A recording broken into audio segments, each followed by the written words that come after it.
Right, so welcome everyone to our weekly call. Hope you've all had a fantastic weekend, if in some cases quite a warm one.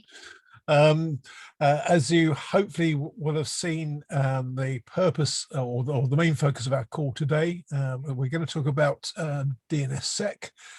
And in my words, not those of anyone else that's participating, whether or not it's ready for prime time, is perhaps sort of to try and encapsulate what I thought was quite an interesting discussion on the kindness mailing list at the back end of last week. I asked the participants of that mailing list discussion if they would be so kind as to perhaps revisit it, probably in a little bit more depth, given that we'll be talking rather than doing it via exchanges of emails, and really just sort of tease out whether there are any underlying issues or not. I don't know how long the sort of notional panel discussion will take, but we'll run that for as long as it needs to, and then I'm sure that will provoke sort of thoughts and comments from others. Assuming that none of them have changed their minds, the willing volunteers who clearly couldn't think of a good enough excuse quickly enough when I asked them, in the order that I can see them, were indeed Ulrich and Peter and Vittorio and Bill as well, if he's able to. But I have to leave at 1/2 my apologies. So. Fantastic. So you can make your points and then depart, but and not have to defend them. That's always good. And Peter has kindly agreed to be devil's advocate in this, and to be as provocative as he can to encourage debate. Okay, that's a bit strong, but yeah. I do want to say from the start, like I said to you, Andrew, that it's not that. So I'm Peter Lowe from DNSFilter, and I'm the domain intelligence lead. I look after threat intelligence and stuff, and so I'm just a tech guy, really. It's not that I'm against DNSSEC. It's just selling it internally as something that DNSFilter should do as a company. I had some questions about it, so that's how the discussion came about. Yeah, which is fair enough. And be interested to see what other sort of questions come to pass as we have the discussion. So I'm just trying to think. Well, Peter, do you want to maybe start sure. and pose a question, and then we'll see which of Ulrich and Vittorio and Bill want to then pitch in? Sure. So just a bit of background. I was looking at the kindness best practices document that was up on their website, and they have listed as a must for DNS operators or recursive operators to implement DNSSEC validation.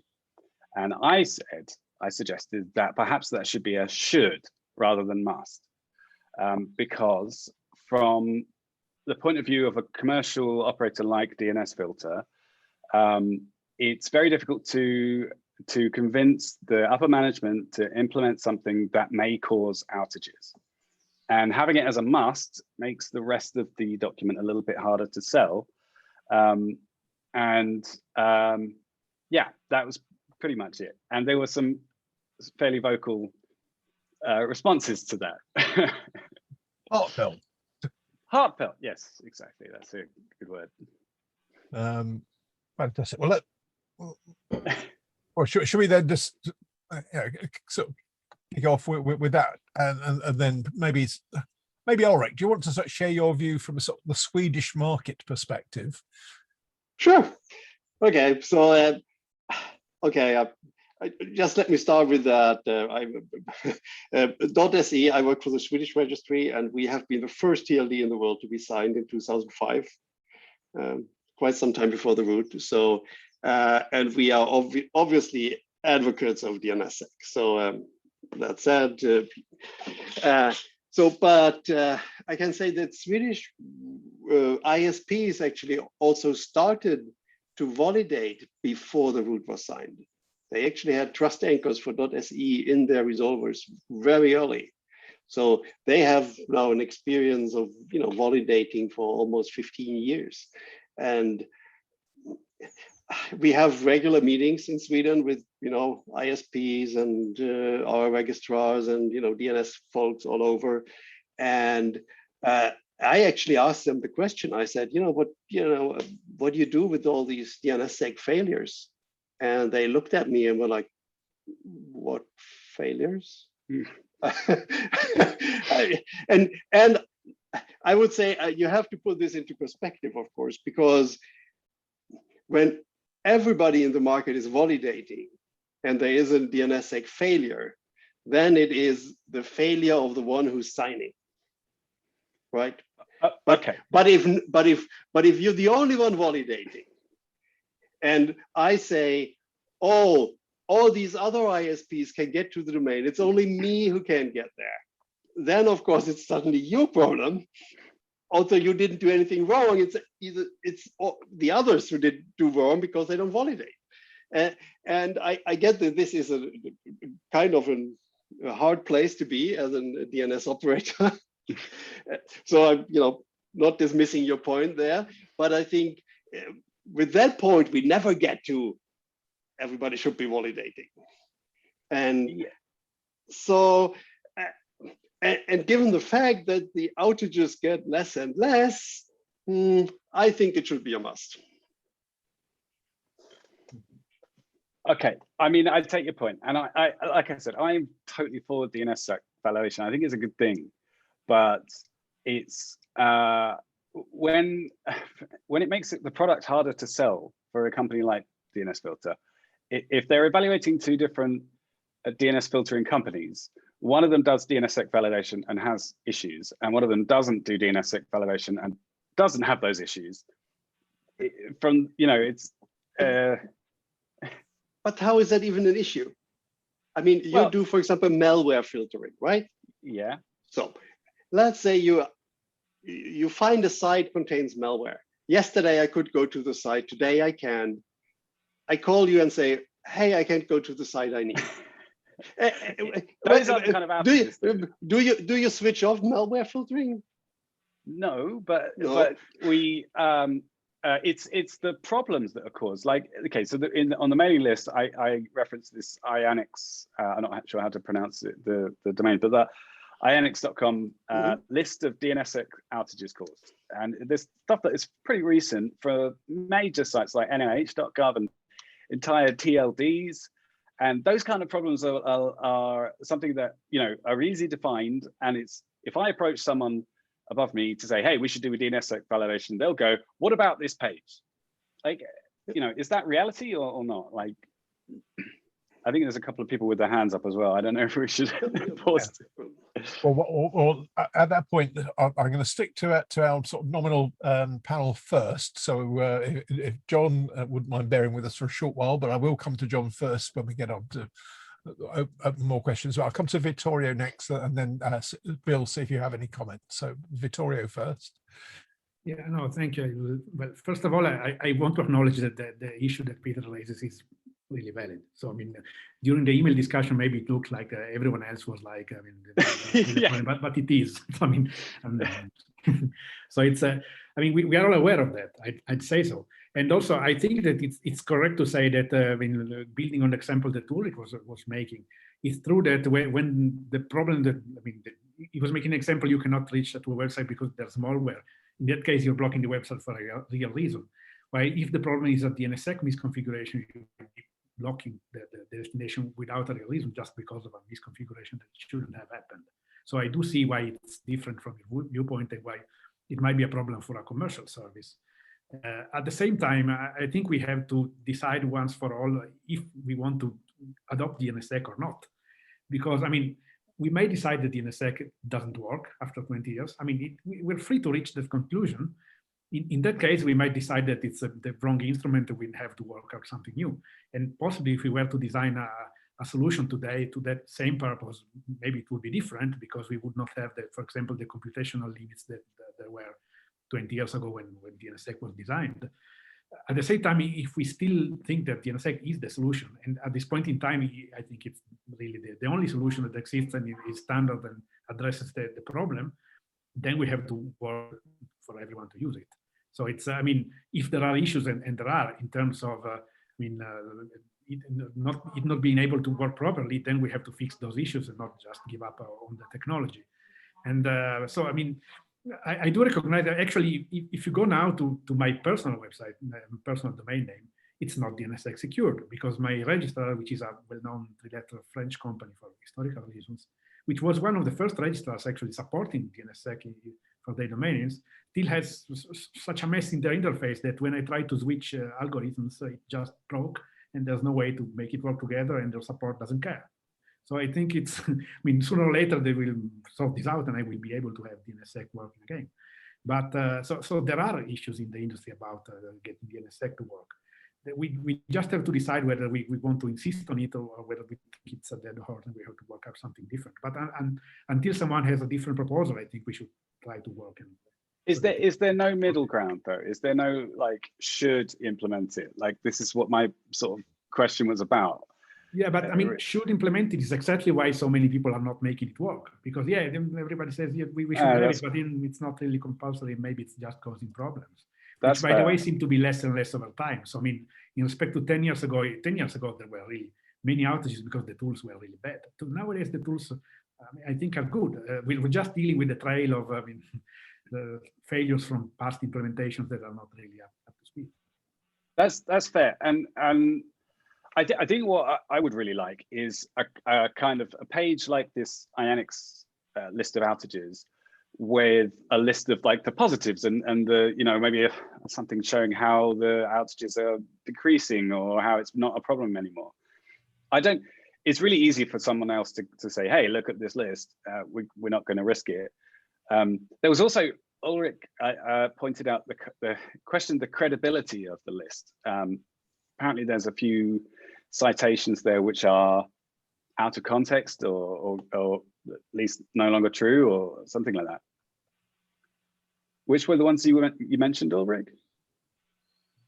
I think Vittorio mentioned. Yeah. Vittorio, sorry. I think it was me. I mean, if you talk with Bert Hubert, who was mentioned on the list, he will acknowledge that DNSSEC is not the best design technology, maybe, okay. But he will never say we don't need it or we don't need to use it. So I mean, I think that the page is biased in the sense that they're really trying to amass the biggest possible amounts of proof that DNSSEC doesn't work. Then it's fair, but it's not, I think, an unbiased source of whether DNSSEC works well or not. I mean, we should, for a comparison, we should be able to measure how many actual attacks have been prevented by DNSSEC, because no one ever mentioned that. Is there any kind of research like that available? I don't actually know of any myself, but I mean, you look at the MyEther wallet attack, very prominent. Which one was that? Sorry, MyEther wallet. So it was attacked by somebody hijacked the IP addresses of Amazon, specifically of their name servers, and then gave out wrong IP addresses for the myetherwallet.com domain. And so, and people use that to, you know, buy Ethereum cryptocurrency. And so people actually lost a lot of money because of this. And would they have implemented DNSSEC and validated, this wouldn't have happened. I mean, and you could argue that would have Amazon have the ROAS in place, it wouldn't have happened. And there's a lot of, you know, there's a lot of stages where this could have, you know, been stopped, but it didn't.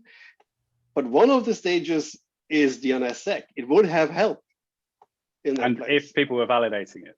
Yes. Yeah, of course, you need to do both. Right.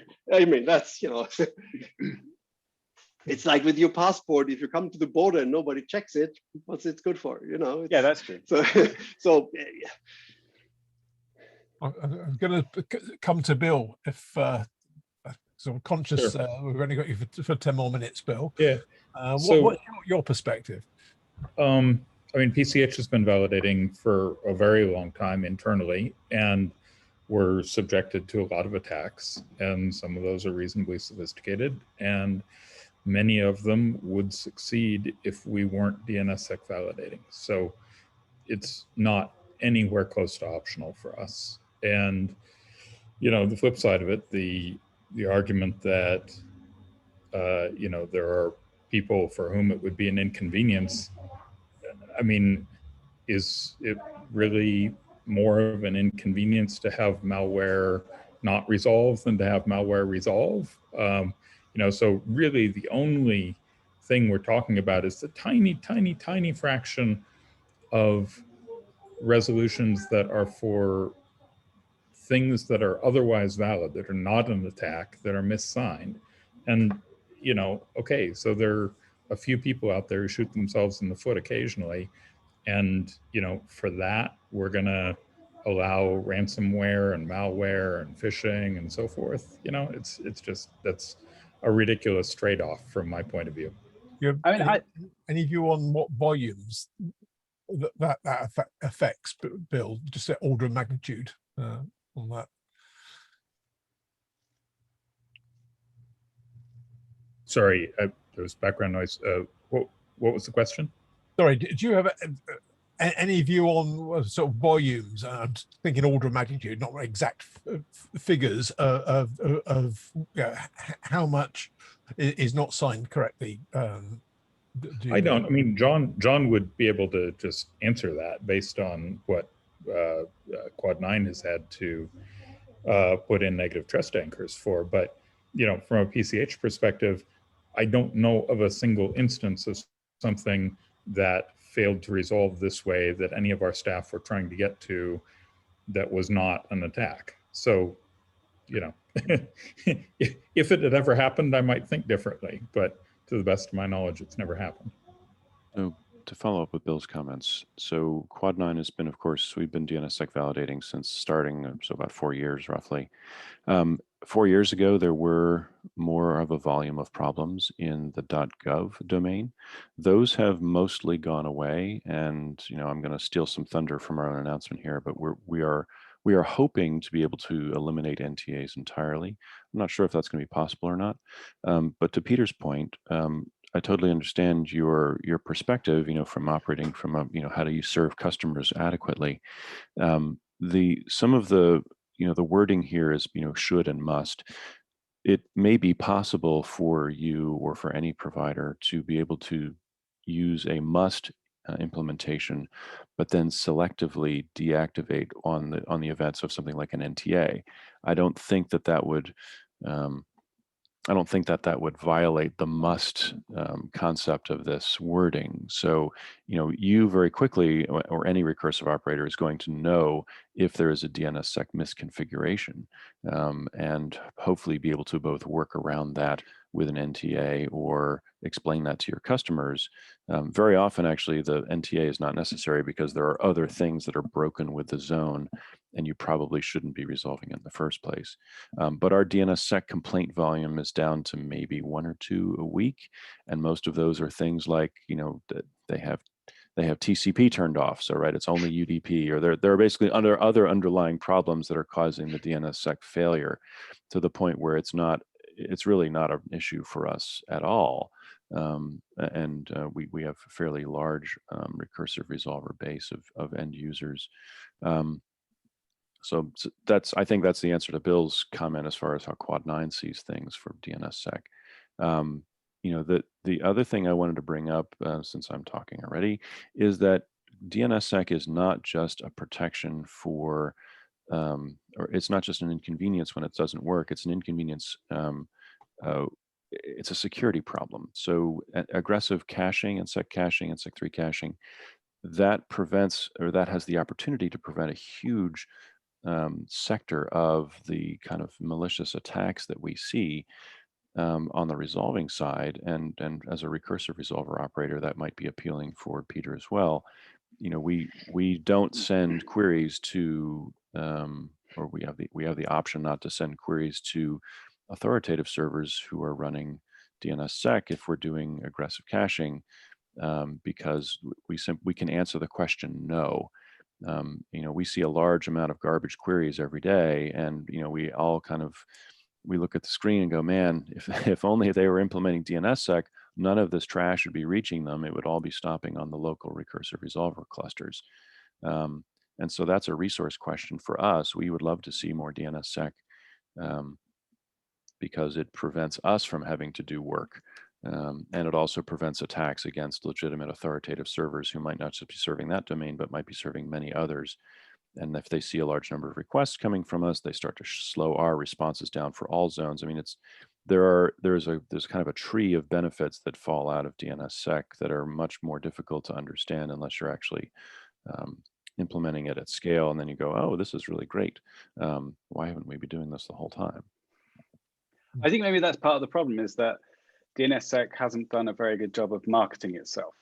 And the list of outages that, Bill, you talked about, it's a tiny fraction of a percentage and the real world things are not that great, but there was an outage in May 2021 for the .tn, the entire Tunisia domain. I don't know if it was a misconfiguration on their side, probably, but ultimately the customers don't care whose fault it is. They just know that they have one important client there that they couldn't get to.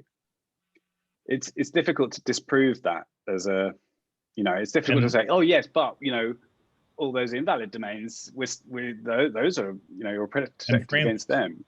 France missigned once also, but the world is moving on, right? We have much better tools now, and there are far fewer people who missign because the tools are better and easier to manage. And Peter, I mean, one can always look deep into history and say this was not always perfect, and it'll never be perfect, but it's also a building block for huge portions of the future, and putting off the future because the past was imperfect is not, I can't see a rationale for that.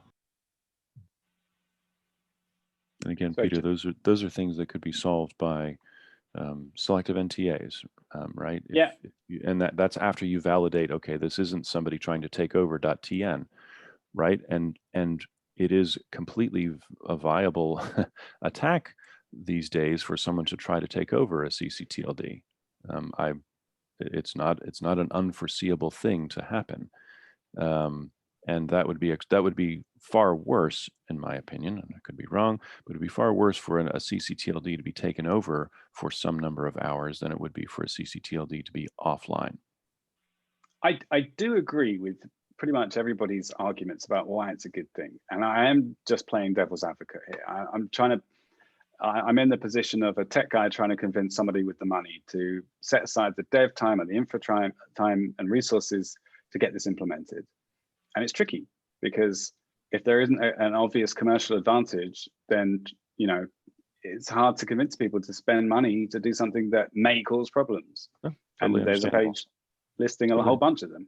Totally understandable. But at the same time, I'm going to tell someone who's looking at comparing your service with mine that we do DNSSEC, and that is a much higher security level than what is offered with your service. So that sentence right there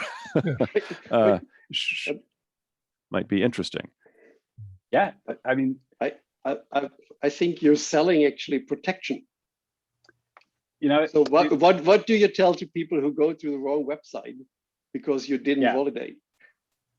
Yeah, that's true. And I just wanted to make one more point, and that is the lack of validation actually prolongs these DNSSEC signing failures.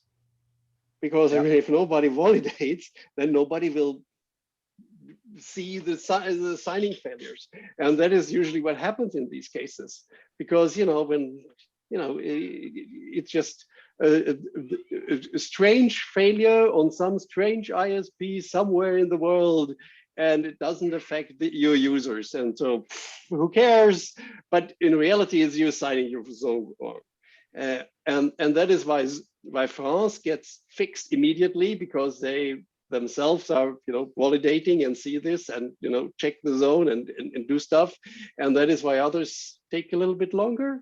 So and I mean it's their failure, but it's still the protection builds on that we validate.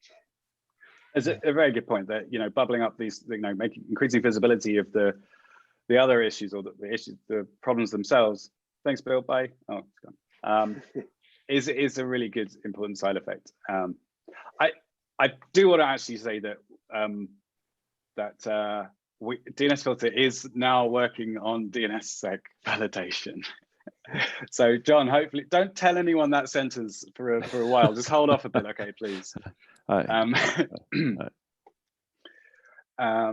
but yeah, it's really tough to sell. And I'm curious. Okay, I'd like to go back to the Ionix page just quickly, because there's so much stuff on there, and it's such a long list that you can just look at it and scroll through and see all these quotes from people and outages from TLDs, and just, you know, it feels like, is there a way to counter that somehow, to create a page that has like the positive parts of it? Is there a page like that exists already? That's a good question. Does anyone, and this might be a chance to then also throw open the conversation more broadly as well. So does anyone have a view on whether there's an alternative? And you'll see a link to the page in question. Peter posted it at the top of the chat. Actually, in case anyone wasn't on at that point, let me just repost it, so it's at the bottom of the chat as well. This page, by the way, has come up so often in internal discussions that we don't call it by Ionix page, we just call it that page that lists the outages now. It's kind of, you know. So notwithstanding, I think Vittorio raised a point or questioned some of the content earlier. Is anyone aware of any alternate sites that perhaps do the give the positive position for this? Because it sort of feels like, you know, to paraphrase your argument, Peter, maybe DNSSEC's got a bit of a marketing yes. Yeah.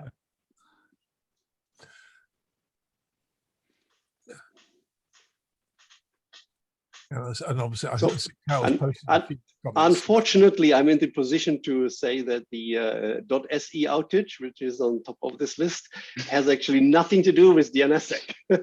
Really? Really? Wow.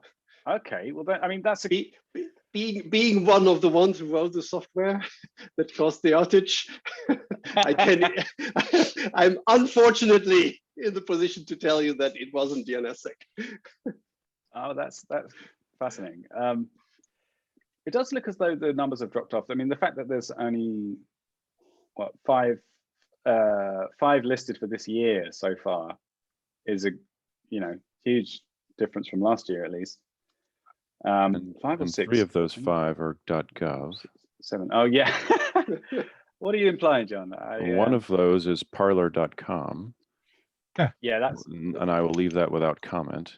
Mm-hmm. DNSCrypt.bl. The number of these failures compared to the number of domains in the world that are using DNSSEC successfully, the ratio is pretty high. Yeah. The point isn't though that the number is going down. It's just, it's difficult to see that it's going down, and you know, it's simple, but it has a big effect. This page, I mean, negatively. Yeah, I know Greg, I think in the chat is questioning whether it's valid to rely on a single source of truth in context. I would say I get that the page is, you know, somewhat unique to talk about, but on the other hand, I would say that evidence from John, for example, about what they do running a resolver, and I would say they are quite a big operation, that is a much better indication about how big the problem is for a resolver operator. But that's evidence on this call with a bunch of DNS nerds who are, you know, it's going to disappear. Well, hopefully Andrew will be able to put it up and I can reference it. But it's hard to point, you know, someone with a access to the bank account at something that sells DNSFilter or DNSSEC, sorry, not DNSFilter. So maybe we need a page, I mean, collecting all the cases in which an attack could have been presented by DNSSEC. Yeah, I think that would be something that really handy, or would have been handy 6 months ago. Sorry, someone else was trying to say something. Yeah, sorry, Peter, it's Jim Mosley here from Romanet. Just echoing the point, I think it was John that made it earlier, that if I think you look at the evidence of the other protective DNS service providers in your sector and look at how many of those are saying their service is DNSSEC validating, then that backs up the sort of business case that it's not just altruistically for the good of the internet somewhere and will gain some future benefit, but that actually it is becoming mandatory from a security point of view, and saying that. And I think if you your organization makes some marketing yourselves around informing customers of that choice and why they're making that choice, then I think that's validated. You know, that validating. Did I make a pun there? You know what I mean. So I think I'd look at taking that approach as well. Yeah, that's a really good idea. I'm going to go and speak to some marketing people, I think, and see how we can make a noise about it. Yeah, I mean, there's organisations like Cisco and others, including companies I used to work for, this kind of thing that all will have say they'll do DNSSEC validation, I'm sure. So I've never heard of them, but I'll check them out. Does anyone, out of interest, take the contrary view that DNSSEC isn't ready for prime time currently for whatever reason? Just out of interest. Anyone want to be bold? I think really the question is the should versus must terminology that was at the root of this question. Right. I think it would be hard to say not ready for prime time when it's being used in prime time and from some very significant organizations, right? Like it's clearly ready for prime time. The question is, are we mandating it or not? Yeah. Okay, well, let's ask that question then. So does anyone think it would be unwise to mandate the use of DNSSEC?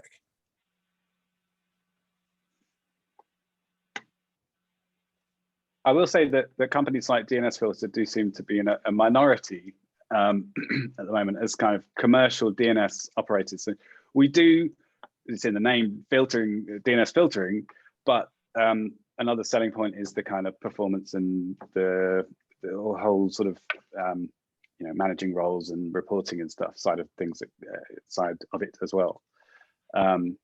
So yeah, it's mainly filtering though.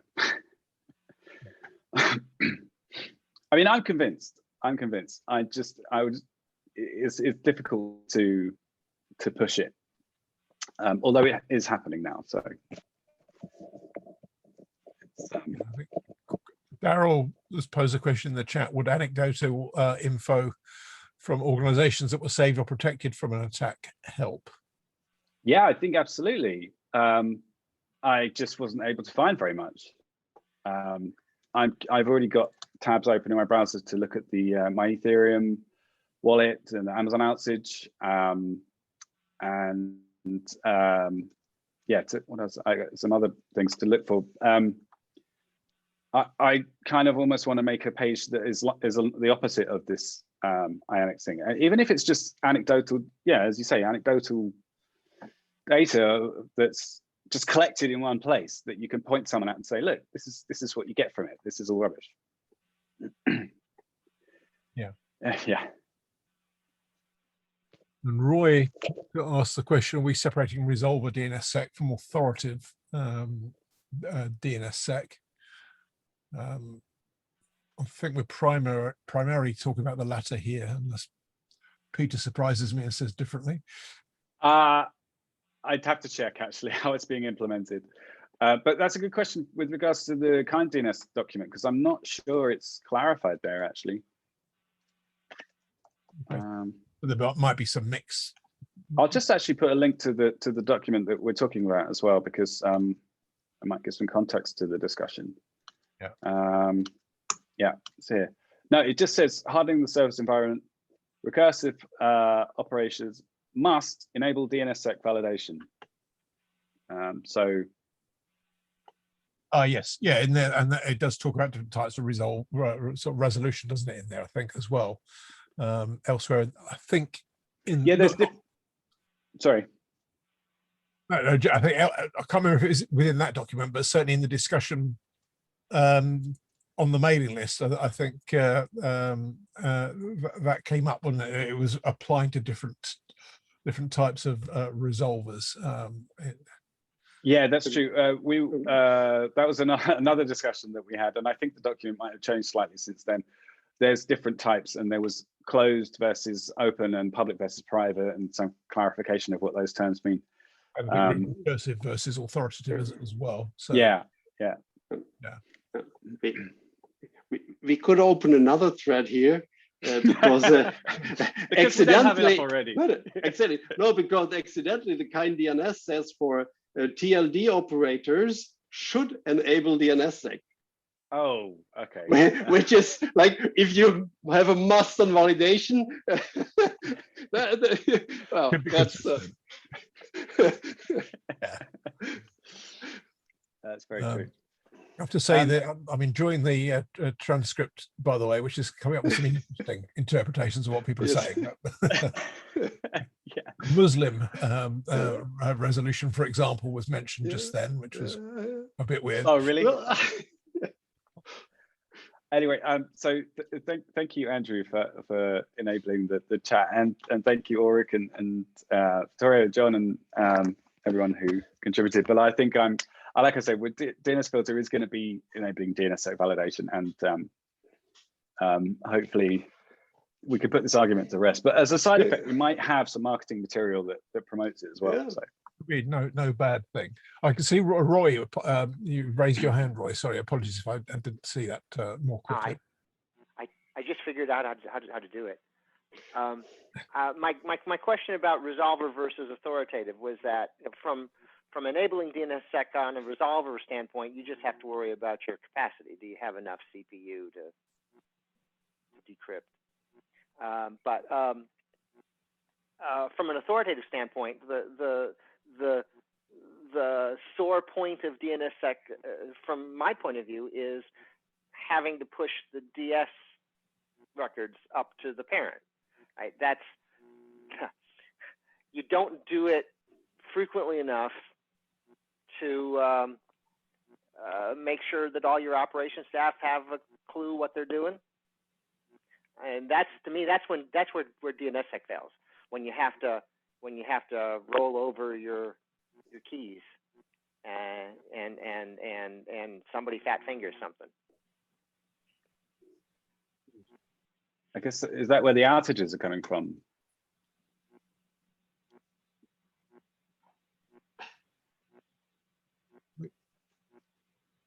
Sounds like it could be a source of problems, doesn't it? If there are some issues there. Does anyone else want to sort of jump in with any other sort of comments that we haven't? Yeah, maybe just a little comment from my side, Andreas here. I'm mainly dealing with huge enterprises. So in most cases, they are producing stuff like cars or something like that. So we are talking about environments that don't have dozens of people with deep knowledge about DNS. So they just try to get their arms around this stuff. And sometimes it's just a handful of people that is somehow responsible for external DNS, and sometimes even for internal DNS. And it's for them, it's nothing that brings any big benefit, because they are counting in sold cars, or they are counting in other stuff. And when I try to convince them that DNSSEC is something that they should take a look at, they only see all the effort that comes with it. And it's not like that it would fix most of their problems. So especially one car dealer that I'm dealing with most of the time, they spend an enormous amount of money and time into buying and reserving domains with their name in. And there's also something that is called lookalike domains, where it looks like a specific character, but it actually isn't. And these things can be signed as well. So if you start a phishing campaign with a lookalike domain, it can even be a signed one. So it's pretty hard. But with regards to the initial question of if it should be a should or a must, with regards to existing standards, I have realized that if there is a should in a standard, they get kind of creative how to implement something like that. And with most of my customers, I help them to find the right solution to manage their DNS. And if there is stuff in a RFC with a should, you can see variations of the implementation. And if it is a must, then they know exactly what to look for. If they open a tender, for example, they know exactly how to validate the results and the offers they get. So I also see a lot of things in with regards to DNSSEC that it's, especially with regards to authoritative DNS, it can be quite complicated to get it done. Even if the tools are getting better and there's stuff like DNSSEC on autopilot in Bind, for example, just think about all these enterprises out there where sometimes it's just one person that is managing all this stuff and not an entire team with decades of experience. And a lot of things can't be solved with DNSSEC. So you can be attacked or you can be under attack even with some DNSSEC features in place. So, but with regards to the should and must question, I would definitely go for a must. It makes life easier with regards to getting something implemented because it's not something that is vague, it's something that is fixed. It should be a must. Yeah, right. So remove the paralysis of choice, make it simpler, which is also a good point. Thank you. Yeah, I have to say, I think that's actually a really good argument, and it's very convincing. I wish I was as eloquent as you when I'm trying to express my point of view. Well, I'm sure Andres will be very happy to provide some consultancy services DNSFilter to help you. Thank you, Andres. Right, so any last comments on this from anyone else? Just to give you a chance to jump in if you wish. Kind of anecdotally, as we've been talking here, I've been doing an incredibly unscientific examination of what the last couple days worth of DNSSEC failures look like on some of our busiest servers. And these are multi-billion query server clusters. And it seems, unsurprisingly, that the largest domains, or if we look at the essentially the Mozilla list, right? If we cluster those inside of what's the registered domain in TLD, that we see far more failures intentionally than we do unintentionally. And what I mean by that is we see things like the NLNet Labs testing and .nxdomain.net in a larger category than we do see the failures of what I'd call normal domain space. So that's an interesting perspective where we've kind of turned the corner, where the tests for DNSSEC failing are larger than the actual DNSSEC failure clusters themselves. And there are a lot of intentional failures out there that are just saying, are you doing DNSSEC correctly on these zones? And so that's an interesting perspective. And we do see actually some attacks. I see a couple of attacks on, or essentially those iterative attacks being prevented, where we're getting a large number of DNSSEC failures on one domain, but it's being blocked because that domain seems to be signed in a way that's preventing the attack. So Peter, yeah, I mean, I can maybe talk to you offline and kind of give you some more ammunition for this if you need more discussion. And this seems like a good thing that we could all talk about as a community, and whether other providers will let loose with more statistics or not is a different question. But that's something we could talk about more openly if we can get some time to actually do the research on it. But I agree with Peter, there needs to be some place where the pros of this are more widely discussed than the cons. Yeah, and I'll say, so I linked early on in chat a Quora answer that I wrote 6 years ago, basically saying this, that it's not surprising that organizations don't see the value in doing it, in part because they're not aware of the problems that it's really solving for them, because it doesn't seem like they're happening. And so to the extent that we could, I hate to use the corporate speak, but to socialize more the idea of, oh, really, there are attacks going on and DNSSEC is stopping them, I think that is important to get out there, not, into the broader audience and not just us DNS geeks. Well, could we, for example, make Dan York collect this on DNSSEC deployment? Yeah, that would be ISOC taking the lead, Yeah. especially since they're doing kindness and all, would be terrific. Okay, well, perhaps that's something we could put back onto the kindness the mailing list then. Yeah. As that's where the discussion came out of. Okay. All right. Well, I think that was a helpful and interesting discussion. So thank you to everyone for that. Particularly thank you for Peter for stepping into the lion's den, as it were, and sort of playing devil's advocate to an extent. But I think that served a worthwhile purpose and sort of teased out some interesting points as a result. Okay, well, I think we're definitely into any other business. I think I highlighted in the emails this week, there's a couple of events running sort of through this week, if you haven't already seen them, that might be of interest. So just briefly, Nanog kicks off today, may have already sort of started. I can't remember which time zone it's in, if not, we're starting quite soon, as does ICANN 71, if I got my dates right. And also from last week, the other thing I was just going to mention, if you didn't catch up with WWDC, amongst many other announcements, iCloud, so Apple announced the iCloud Plus private relay, and I put a link to probably the most useful little video on that in the email. I'll put it in the chat as well in case you've not had a chance to see it. So you'll see Tommy Pauly, and I think one of his colleagues, if I remember rightly, just explaining that the basics. He does mention that it's using Oblivious DO as part of the solution, and it would appear from what I've seen so far that Apple have solved the challenge of colluding sort of servers within Oblivious by, I think they operate, they've determined for this particular service, they operate all of the servers sat on one side of Oblivious.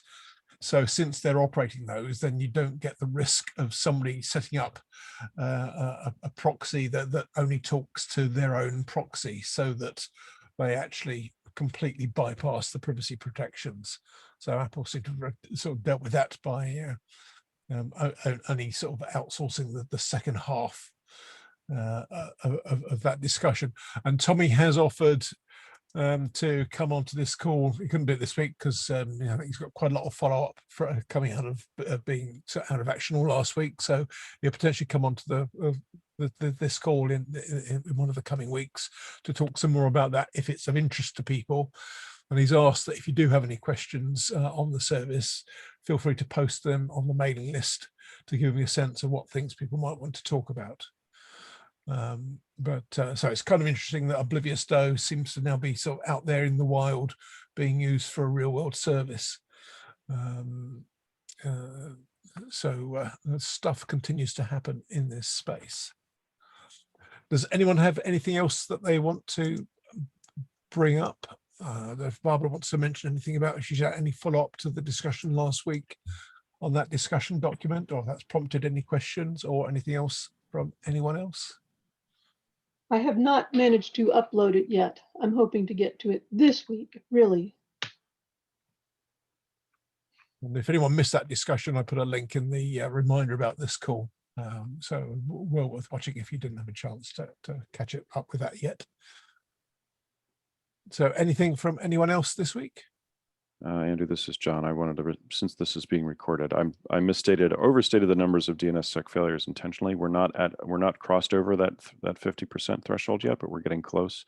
Never write shell script while doing a video call, but we're getting close. But it doesn't actually exceed our numbers. But it's still a very encouraging curve. Brilliant. Updated in real time, which is always impressive, John. Okay, any last input from anyone?